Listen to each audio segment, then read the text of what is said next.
Vymyslela som unikátnu metódu proti jesennej depresii a únave. Za roky cvičenia tai chi som si všimla zaujímavú súvislosť.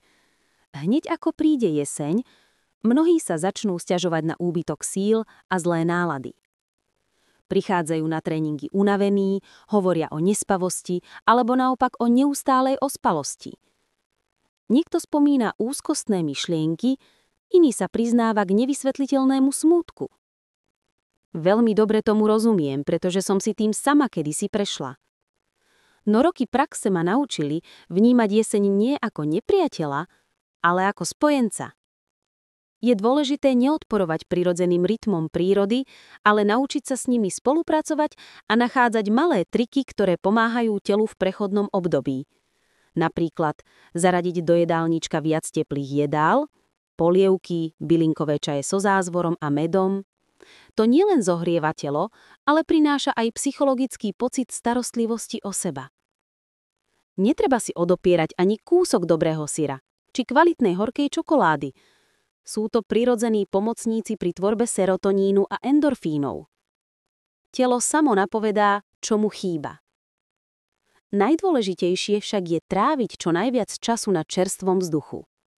Aj keď je obloha zatiahnutá, denné svetlo zostáva našim najlepším liekom na jesennú melanchóliu. A aká je to nádhera cvičiť v parku, keď okolo šuštia opadané listy. Naše jesenné tréningy tai chi sa menia na skutočné meditácie uprostred zlatého koberca z listov, kde je vzduch svieži a priezračný, v diaľke šumí fontána. A cez preriedené konáre prenikajú lúče slnka.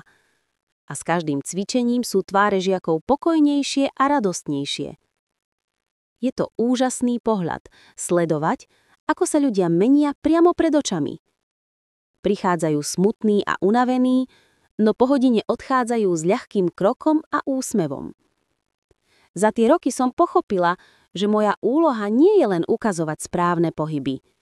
Pomáham nájsť vlastný spôsob, ako žiť v harmónii s prírodnými cyklami. Naučiť sa počúvať potreby tela i duše. A jeseň je v tom nádherná učiteľka. Učí nás spomariť, byť pozornejší k sebe, nachádzať krásu a pokoj aj v momentoch zmien.